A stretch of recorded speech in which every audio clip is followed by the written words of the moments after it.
This is an oral history interview with 3 retired coal miners. Mike Romero of Trinidad, Colorado, Jerry Renner of Trinidad, Colorado, and Tom Hay of Raton, New Mexico. The interview was done on August 27, 2018 at the Southern Colorado Coal Miners Museum in Trinidad.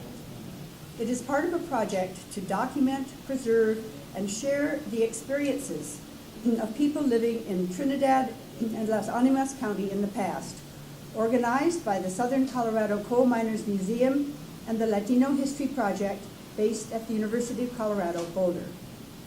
The people asking the questions in this interview are Yolanda Romero of Trinidad and Marjorie McIntosh of Boulder.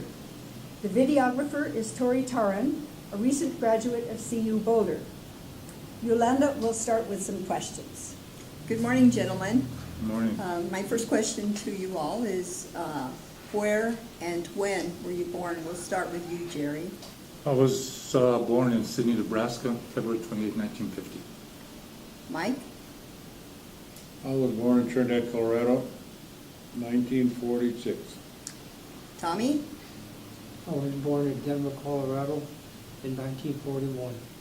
Thank you. My next question, and we'll start with Jerry. When and why did your family or earlier relatives come to Trinidad or Las Animas County? And where did they come from? My father was working at an army depot in Sydney, Nebraska. And when that army depot closed, most of my family and uncles migrated back down to Pueblo, at the Pueblo Army Depot. And he decided to come back to Trinidad and be a mechanic when I was about 4 years old, probably, in 1954. Kind of been here ever since. Mike? My parents my dad came from Starkville, Colorado. He worked in the Morley mine in Morley, Colorado. My mom came from Barella down, so there were ranches down east of Trinidad. And we've lived here all our lives in Trinidad.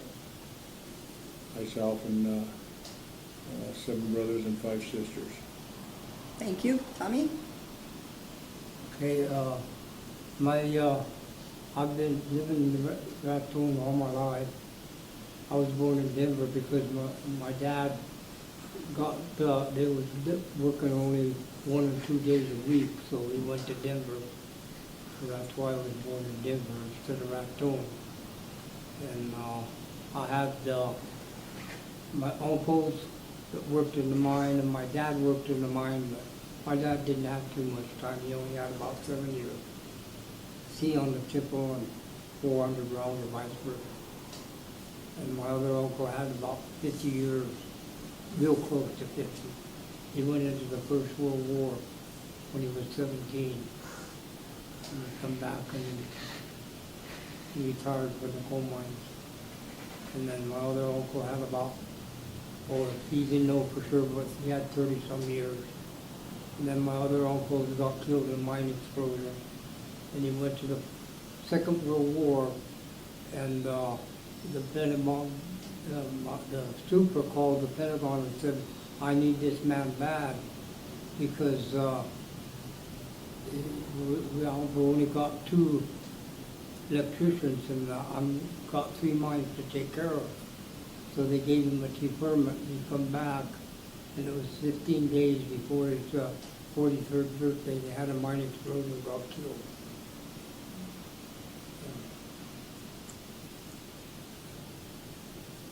Thank you, Tommy. Jerry, what was your education and where did you get it? I went to Trinidad schools here. I graduated high school in 1968.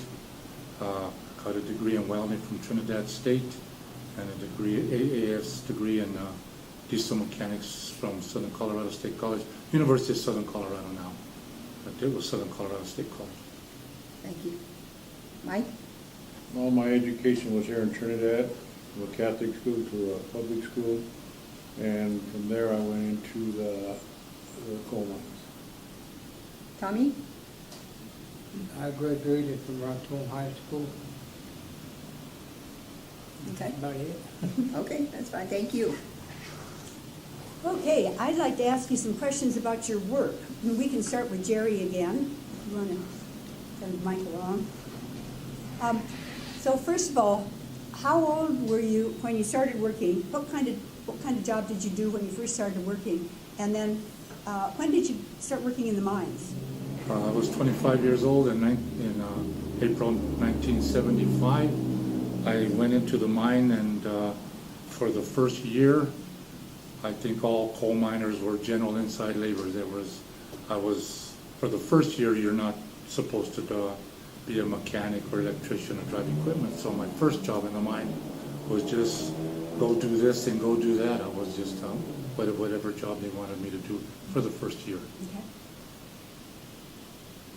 When I went into the coal mine, we didn't have the GILs at the time.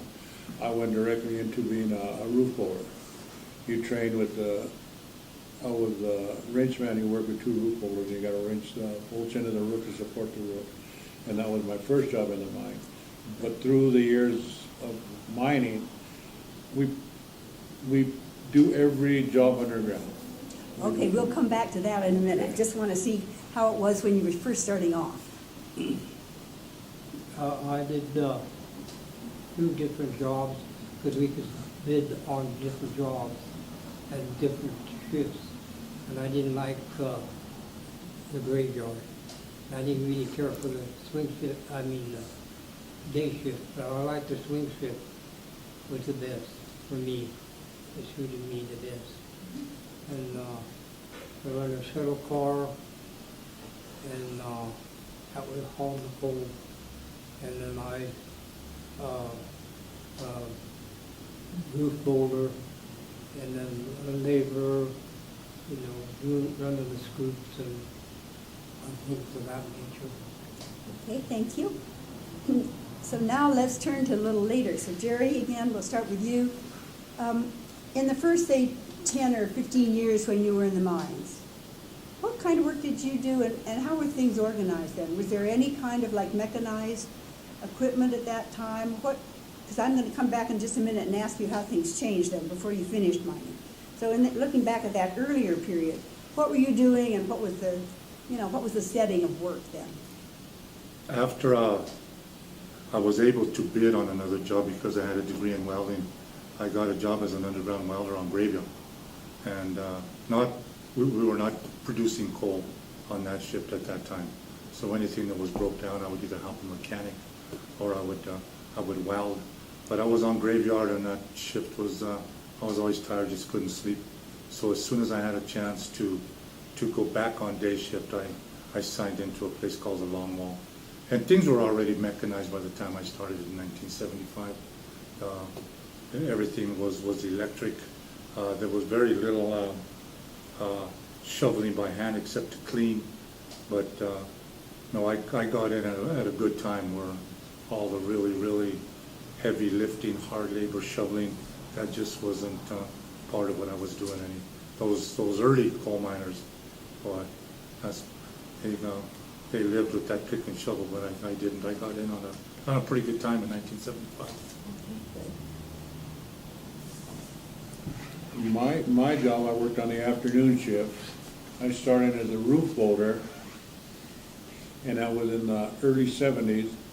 In the early 70s, when they mechanized the mine, and we got the continuous miners, we had the long walls, we had mechanized roof boulders, which everything started changing in the early 70s, where we weren't, like Jerry just mentioned, we were not pick and shovels anymore.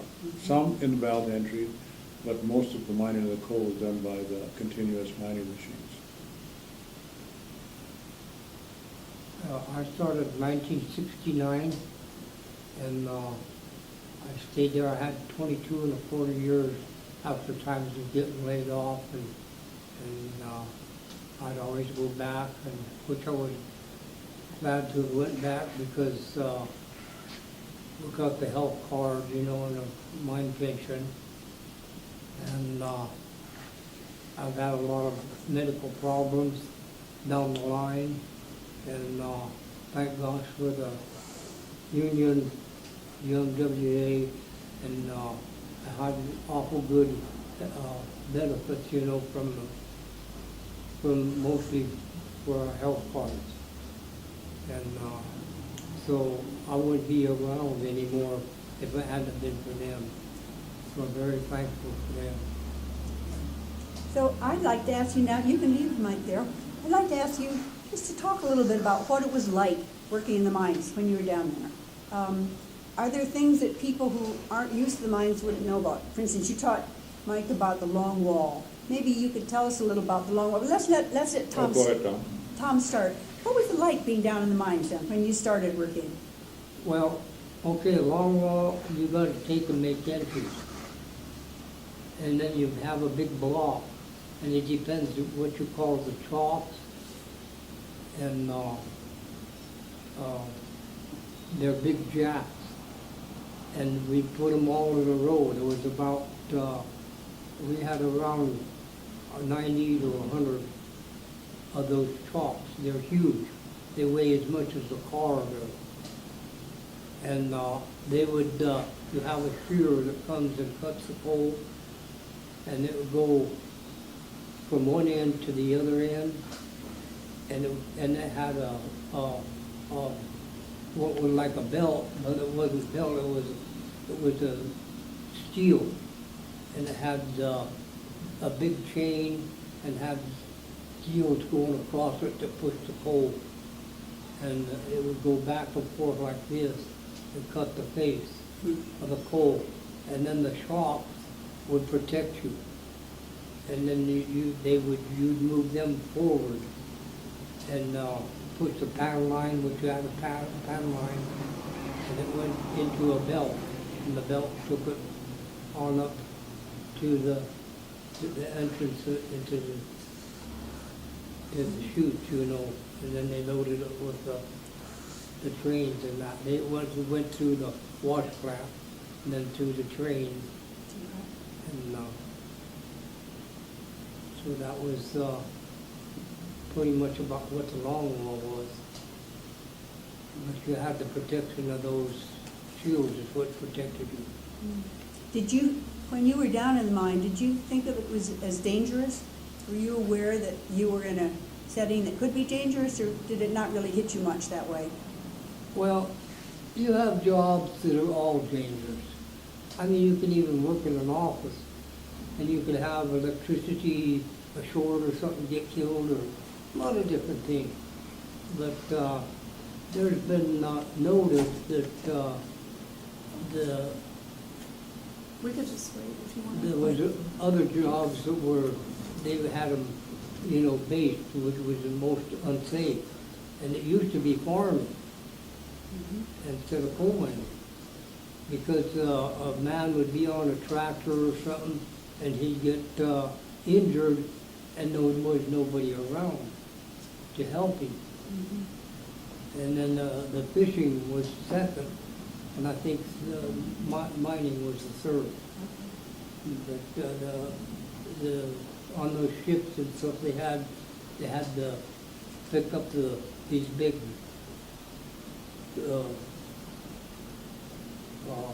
you know, baskets like, and they were dangerous because of the winds and stuff when it come and knock you down, and some people got killed from that, you know. So, I mean, it depended on the person too. You know, a lot of people, they don't realize that there was a lot of things that were dangerous to them, and they didn't watch their safety. And you had to watch for yourself, and you had to protect your fellow man too, to protect him too.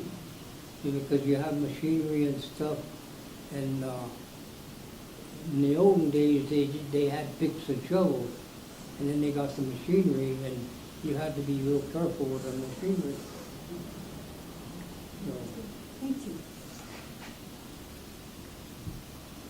When you're working underground, it's very hard to explain to somebody that's not underground, because we have so many things going on. We got the continuous miners, we got the long wall going, we have the haulage going down the track, we have the installation of all the railroad tracks and the ties, and then we also have the installation of conveyor belts. And roof bolting. Roof bolting is very hazardous, because you're the person that comes in and supports the roof. Once the continuous miner cuts the coal out, then the roof bolter, we come in behind the continuous miner and we support the roof. We put our straps on the roof, and then we put our pins in the roof, and we support the roof every 4 feet so it don't fall in on it, so it don't get it. Sometimes it does. And if it starts getting heavy and the roof is getting heavy, we come in and add extra support like timbers. But everything you do in a coal mine, running a shuttle car, you're under a canopy, but still if the rib, and you got high coal and the rib happens to fall in on the side and come in, that'll catch you pinned inside of your canopy. Continuous miners are the same way. They got the protection of working inside of a canopy, but also you gotta worry about your ribs sloughing in, and they can pin you into your canopy. And everything is very, very, you have to watch everything you do at every job you do. And we learn, as you're a coal miner over many years, you do almost every job underground. If don't show up to work, today I had to miss a day, and Jerry Renner, they said, you go do down there what Mike Romero was doing, take over his job for that day. Or Tom wasn't there, they tell me to go do what Tom was doing. So you're pretty much trained on every job underground to fill in for somebody to do. And you have to do it the safest way possible. The longwall where Jerry worked many, many years, he's more familiar with longwall, cutting the longwall than most of it. I went there a few times, well, quite a few times, but the guys that were assigned to the longwall were there every day. That's where they worked every day. I think my first day in the mine, what I remember was that first tour. When I got to the bottom of the mine, I noticed it was real high, and I said, well, this is going to work. But as we took the tour and went into these working places, it got lower and lower, and I was 6'7", and I kept bumping my head, and he said, you better learn how to do duck and this and that. So I just you have to adapt and walk different, because some places are, 5 feet high, 6 feet high. So you just walk different, and you got to kind of watch where you're going. And I thought it was dangerous that first time. There's a system, Mike knows, where they have these control cave-ins. Once the coal has been, they're working back, they go as far as they can this way, and then whatever coal is left there, they bring it back, and as you pull back, then there's nothing to support the roof, and it'll just fall. And they have these control cave-ins. And the first time I saw one in those early days, I said, I don't know if I'm supposed to be here or not, And it did scare me, but I was lucky enough to be with some really, really good coal miners, and they knew what was going on. And, I felt safe all the time working around these guys. I never did wander off by myself or nothing like that. I made sure, that first year my helmet was painted yellow. It was a yellow. And after that first year, then you can paint it any color you wanted. So I was always around those guys that had their helmets painted. They knew what was going on. So after a while, I kind of adapted. I always wondered where I was in relationship to the surface. As you go, you could be, we were close to the New Mexico border, I think, at one time from the Allen mine. That's how far it went underground. How many miles would that be? Ooh, but further, because they were, because I think the Raton border is 7 miles. Something like that, up to the basin line, they call the basin line, that was pretty much close to the New Mexico line. So it could have been 5 or 6 miles Yeah. on a little plate train, I call it, before you got out and mined coal. So it was. So you went down the central shaft at the Right. mine head and then went out across? Correct. Our mines were slope mines, there was no shafts. Oh. It was slope mines in underground. You go down 560 feet, slope down in underground. Okay. And then we kind of branched off depending on where you were working. That you pretty much went to the same place every day, but it took, once you got to the bottom, 15, 20, 25 minutes to get to where you were actually mining coal. Tom, you mentioned the union before, so why don't we leave that and you could start talking about the union. I know that the Coal Miners Union all across the country has been one of the really powerful, active unions. Could you tell us what role it played here and sort of how connected were you with the national organization? How did the union function? I guess Mike's better qualified for that, but I willingly joined the union. I was probably a stipulation when I got hired, and we were just a brotherhood of, well, I don't know how many hundred guys. You know, we stuck together if something was to happen, and we didn't go to work. And it wasn't frivolous. Most of them were safety issues. You know, before we were going to mine coal, we would make it safe, and then we would mine coal. And if someone said, you know, you have to go in there, and we thought it was unsafe, we said, no, you know, we're not going to do that. And we knew the union would protect us and back us up. And did that count as a strike if you just said, what you're asking me to No, do it today really, doesn't look? no, I don't believe that was a strike. We weren't refusing to work. We just wanted to make it safe so we could go to work. Then most of the mine bosses were ex-coal miners, you know, they were coal miners too, so they understood. Because if we weren't gonna go in there, you know, he wasn't gonna go in there. That was part of his job. Okay, but as far as the big national union, I wasn't, you know, too familiar with that. I was more, and it was a good job for me. Probably the best job I ever had was to go to work. I got paid well. I had medical for my wife and my kids, and I really thought I would retire with more time than I did, but it just didn't work out. I really had no plans on trying to find another job. I was a coal miner, and I really thought I was going to do 40 years as opposed to maybe 20. Did you get retirement I benefits? did. I did. The union started way back in these pictures we see in this room. That's where pretty much everything came from, the Ludlow massacre. When they struck there in 1913, 1914. The United Mine Workers came into Ludlow, Colorado, because the company, when the miners went on strike, the company threw them out of the company homes. So they put them out in a field, they didn't know where to go. It was like, I don't know, over 1,000 families that were out in the prairie.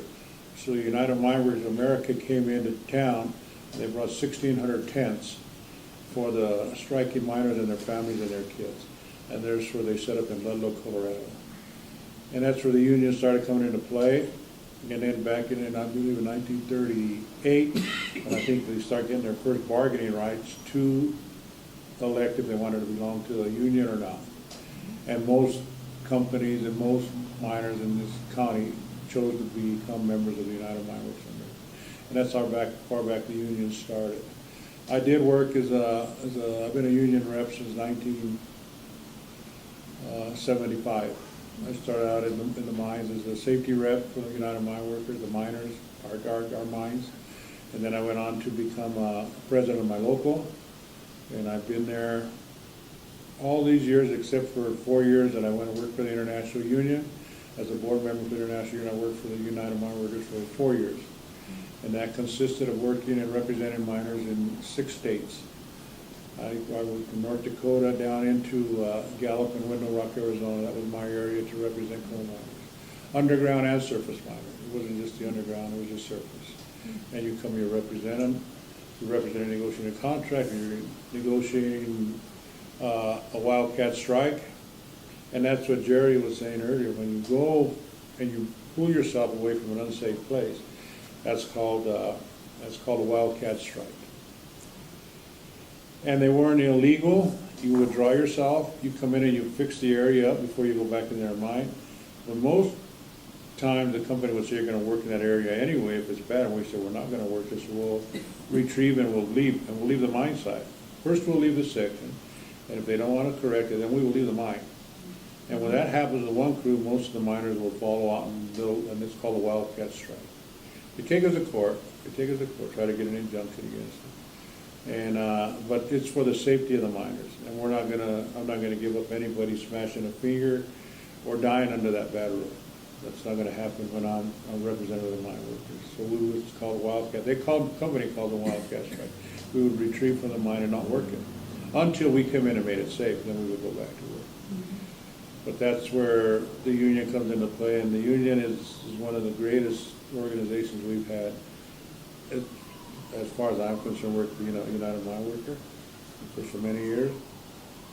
And I will belong to, in 2 years, I'll have 50 years with the United Mine Workers. So I've been a long time with the mine workers. Not always as an officer, but between my work time and most of my career I've been an officer in the union. Okay, talking about safety, we have, if you look over to your showcase here, and you see those, little things that stand up, there's 3 of them, and those are safety lamps. And, they put, a gas in it, and they lit them. But before that, they didn't have those. That's what we had was a canary. And why the canary they brought in, because the canary saved their life. And other animals too. But the canary they would take the canary in the ground, underground. If it started acting up and stuff, well, they knew something was wrong. And sometimes it would be so bad that they would just die. So that was telling them there was gas in the mine. And so that was their safety lamp. And now they have baccarats. I like the safety lamp better, because the baccarats, you know, they could be, you have to calibrate them all the time. They could get back off and everything. But you had that lamp and it had a flame. If that flame went up, you know you was in trouble. Or if it went completely out, you know there was trouble. Because there's so many different gases. Some are higher than air and some are lower than air. So some of your gases would be up high and some of them would be down low. But what you had to really watch out was what they call black damp. Because you could go in there and you would hit that black damp and you wouldn't come back out. So that's why we had, you know, some precautions of mine rescues and stuff that we had to carry and things like that for mine explosions and things like that. But this is the last question, gentlemen, that we would like to ask. And we can start with you, Tommy. How do you think coal mining in Trinidad has changed over time? Well, I think the change, it really helps a lot of, this is what, the coal mines around this area kept Trinidad and other places in Colorado and the same in New Mexico. Like you take there in Raton, we have a hospital. It's how we got the hospitals was they had what they called the New Mexico Land Grant. And so we're the only state that I know of that has this. So they took it, they went and they got, they stepped up the base. The others got it, you know, like schools and stuff like that. And even the individual people got it for this land grant. And that's how we got our hospitals, our nursing home that we have there in Raton, and it's for the coal miners. And, well, they're getting other people in there too that aren't coal miners. And, you know, some of them are on Medicare, Medicaid, I mean. And that's how they're able to stay in there, because there's a lot of the miners, they think it's a hospital. It used to be a hospital, it's not, it's a nursing home. And they built other hospitals there. And the people had coal. They didn't have natural gas and all this real convenience, nice stuff that they had. Because in them days, so that they got the coal for people for their heat, their cooking, and things of that nature. Good, thank you. You're quite welcome. Trinidad changed over the years, and starting in, I believe, 96, 97, when most of our coal mines were shutting down. Well, the 2 big coal mines shut down. We had 1996, 97? in 96, 97, when most of us retired, because the mines were shutting down, and there was no other mines opening up to go. We would like to work more years if we can, because the more you work, the bigger your pensions are. The more hours per year you put in, you get bigger pension. But that changed when, whole Trinidad changed when they started shutting down the mine. You know, like one mine, the upper mine, we had 601 employees underground, just in one mine. And in the lower mine, Maxwell, I don't know, we had 135, 137 miners in that mine underground, which was a lot of employment for the whole community. And that went away, and it seemed like Trinidad died for a little bit, kind of went down, but hopefully one day it might come back. I kind of have a little doubt that coal's never going to come back big like it used to be. Maybe back in the eastern part of the United States, they'll mine coal, more coal than we're going to mine here. Hopefully we have the abundance of coal right here in Los Angeles County. We could just mine coal forever. Next 100 years or better, there's enough coal to mine coal here. But it don't seem like coal is too expensive to mine, especially underground. Our strip mines are making it because they strip the coal. They don't need as many employees. But Trinidad has changed because of the layoffs. When I first started coal mining, my wife didn't have to work. And what I did was plenty. I made plenty of money. I'd come home, kids were playing outside. My wife was in the house. You know, we had supper. You know, and then as the coal mines started to slow down, now, you know, the burden is for your spouse to find work in a very, very small town, and there just wasn't much for her to do, and a lot of people they chose to relocate. They sold their homes or they lost their homes. So things really, really, really changed for the worse after the coal mines started slowing down. My wife had to go to work, and it's, you know, you just lose that quality family time, because now, you know, you don't just come together as a family at 4 or 5, maybe at 7 or 8. You know, so the times changed. A lot of businesses shut down, and there's just not a lot of old coal miners around Trinidad anymore. They chose to relocate, and they had to. You know, you just couldn't be out of work for forever. You know, you got to find work, and if the work was in Denver, Albuquerque, wherever, you know, you had to go. You had to find work.